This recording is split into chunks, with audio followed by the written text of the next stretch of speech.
December 10th at 9:45. December 10th at 9:45.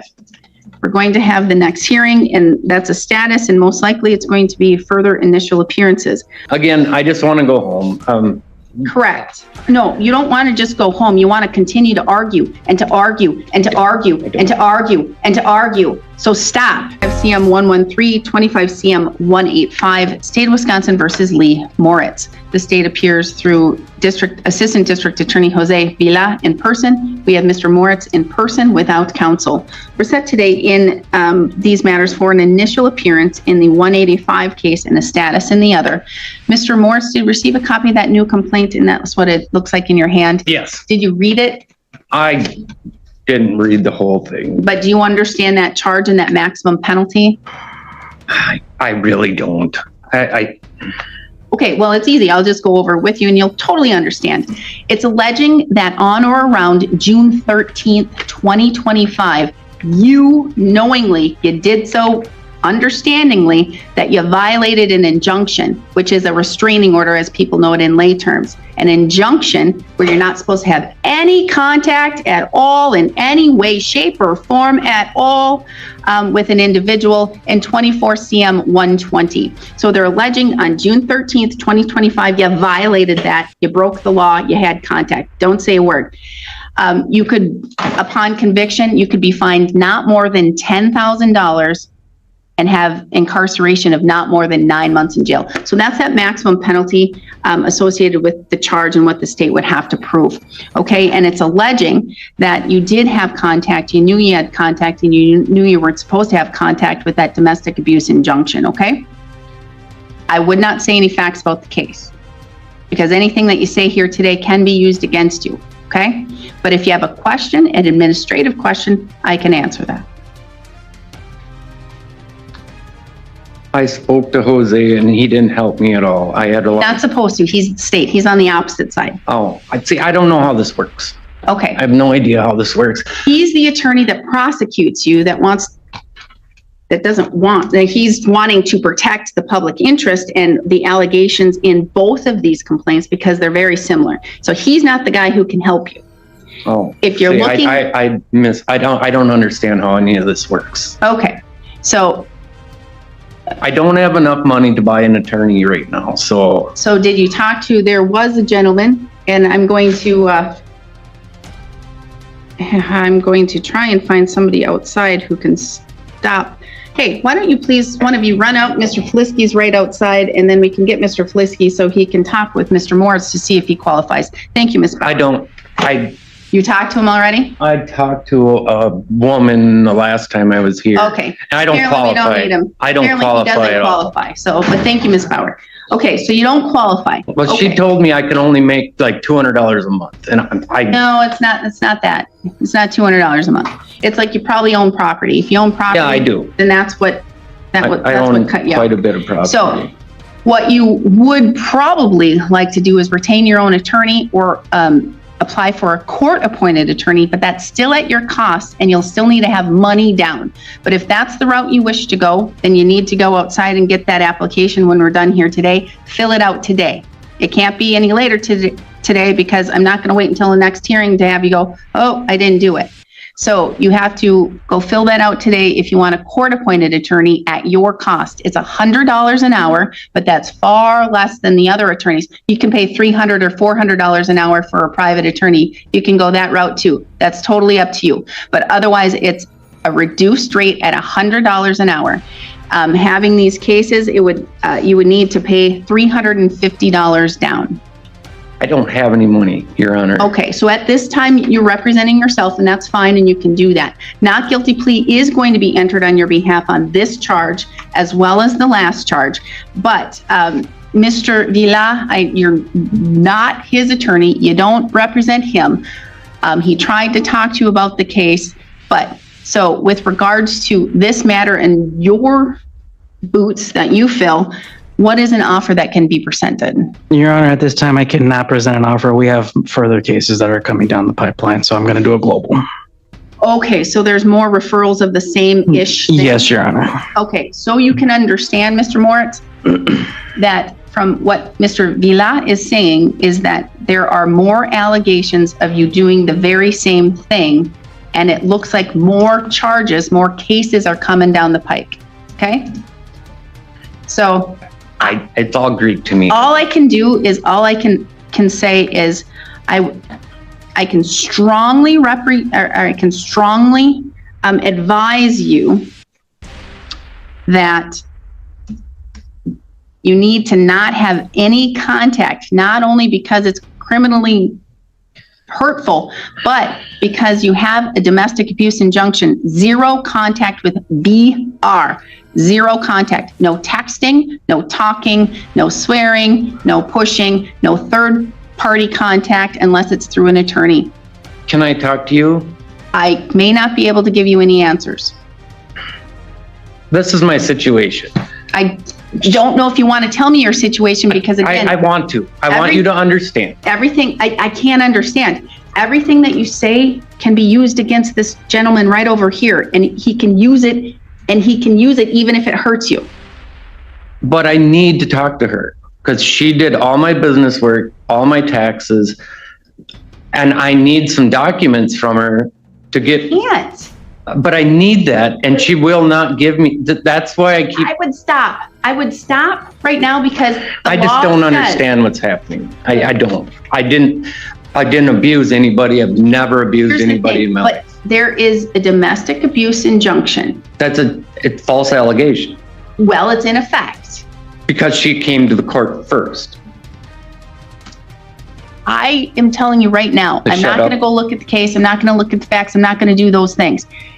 Well, someone needs to. There is in effect a domestic abuse injunction that says absolutely zero contact, none whatsoever. No text messages, no calls, no thinking hypothetically or not hypothetically, thinking towards her, no talking to people, not trying to do anything that has any contact with BR at all. Not at all. And if you need contact, you want to know, it says in the injunction, I can tell you right this because it says in the injunction, you can have zero third-party contact unless it's through an attorney. So that's your option. I don't have any money, so I don't. Yeah, my life's in your hands, Your Honor. It's not in my hands. It's in your hands because I don't make the choices and I don't have the conduct you do. You're the one who understands what the law is prohibiting, and you continue to do it the only way. And through that injunction, it says attorney. So what you're going to need to do is, I'm strongly advising you, at least you can go hire an attorney for this one sole little thing. I don't have any money, Your Honor. I don't. She took $25,000 from me and split. I don't know what else to tell you. I don't have any money, so I don't want to go to jail. I don't know what to do. I would stop having contact with BR. But I need some paperwork from her. And I told you how to need do it. I told you how I to can't do it. afford an attorney, Your Honor. I'm at your mercy. There's no mercy here. I cannot be merciful. I have nothing that I can do right here at this time. An injunction says zero contact, any way, shape, or form, I understand. except through an attorney. So you know the I understand. fix, I understand. and you have the fix. You just have to figure out, problem solve to get to that, to be able to get what you need. I can't give you authority to do that. I understand. So what I'm going to do, how long do you think it's going to take you to review these new referrals? Your Honor, less than 30 days.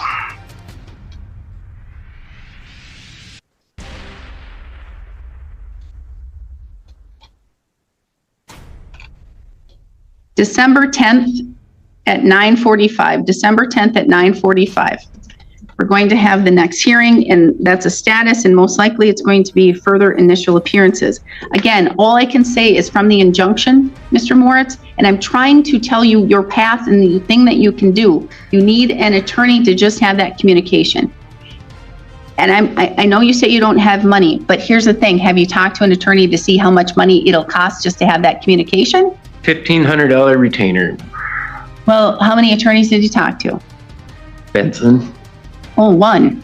There's multiple other attorneys to talk to that don't charge $1,500 retainer just to send a letter to try and get business documents. There's more than one attorney in the world, okay?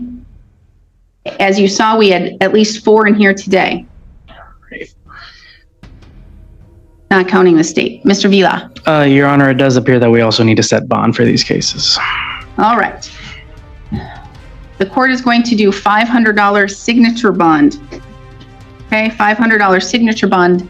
Absolutely no contact with BR or residents. I have a question. Yes. What does a signature bond mean? A signature bond means you're going to sign the bond. You're going to understand the conditions. You come to court, you follow the law, you don't break any of the conditions. And then if you do great and you don't violate any of those things, then you're fine. You're just signing by your signature. You're saying, I'm agreeing to abide by this. If you violate, not only can the court convert that to cash, well, they have to pay $500 bail, but the state has the ability to charge you for what's called bail jumping. Okay, you're charged with misdemeanor. So if you violate any condition, I sign this bond, and if I don't communicate at all, I don't have to pay money. I don't understand. Correct. You don't violate the bond. So what do I sign that today? Yes, you'll come up here and sign it right here today. Okay. I strongly encourage you to either find an attorney and retain that attorney, or to apply for that court-appointed attorney. Okay, and you'll fill out the whole application, but I need proof of your income as well as. I don't have it because I don't have the documents. Don't need those documents. I just need you to tell me, I make this much, and this is under perjury. So I make this much a month. I don't make a steady income. I've been self-employed since 1997. I understand. You used to cut our grass here. I Yes, understand that. I did, and I lost my job because of this whole situation of false allegations. Mr. Moritz. I don't understand any of this. I've never been in trouble with the law. Here's the thing. You know people who know about the law. I know that. So go talk to people who know about the law and either apply for a court-appointed attorney. That's an option right there. And you don't even have to say, I don't need to know, I make $100 this month, I make $300. Well, that's the thing. It all depends on the weather. If it rains, I mow. If it snows, I plow. If it doesn't rain or snow, I don't make any money. You have an idea. You have an idea of how much you make, okay? You have an idea. I don't make enough to pay my mortgage right now. It's been dry for 6 years. Then it sounds like you could look at other employment opportunities as well. But here's the thing. I'm 49 years old. I'm not going to argue with you. I don't want to argue, Then Judge. stop. I just want to go home. I gave you my options. You have those options. You need to choose one of those options because it sounds like it's going to get a little bit deeper because the state has more referrals. I don't know how many, but it could be 2 or more cases, 2 more referrals. I text a couple times. An injunction means no contact, none. I understand. What if she contacts me, though? I'm not allowed to contact? Ignore it. Can you make sure there's no contact on the phone? That's what I said. Oh, okay. That's my mention. So if she contacts you, you do not even respond. I can't talk to you because that's violating. Sounds like it's, kind of lopsided. Why can she contact you and you can't contact her? That's what I don't understand. It's the law. See, I don't understand the law. I'm not a judge. I'm not a lawyer. Block her. But I need that paperwork. Here's the thing. Again, the only reason why I know this is because you brought your sister with you at the last hearing, that your sister's a law enforcement officer. You know somebody to talk to who knows the law. She knows the law. She knows the law. She's an officer of over 20 some years, maybe 30. She's an officer. 30 years. So talk to your sister. And again, I only know that from the last hearing you were here. So you can't be trying to wishy-washy, tell me you don't understand the law, you don't know the law. I don't. You know an expert, a law enforcement officer. She can tell you all the things. She doesn't. She's not a lawyer. She's a police officer. Who knows the law. And if you say, hey, sister, I have a domestic abuse injunction against me with BR. But Does that mean I can't contact The her? thing is, it's false allegations. That's not justice. Okay. It's all false allegations. Okay, again, Again, I just want to go home. correct. No, you don't want to just go home. You want to continue to argue and to argue and to argue and to argue and to argue. So stop, because I'm not going to do this again. You're getting your one time right now to have your voice be heard, and that's it. Thank you for letting me be heard. And I understand you have these issues, but I can't tell you what to do. Only an attorney can tell you what to do and how to go about it. I've given you your options, All right. okay? Thank you. So Your come Honor. and get your notice. Thank you, Your Honor. We'll see you in December.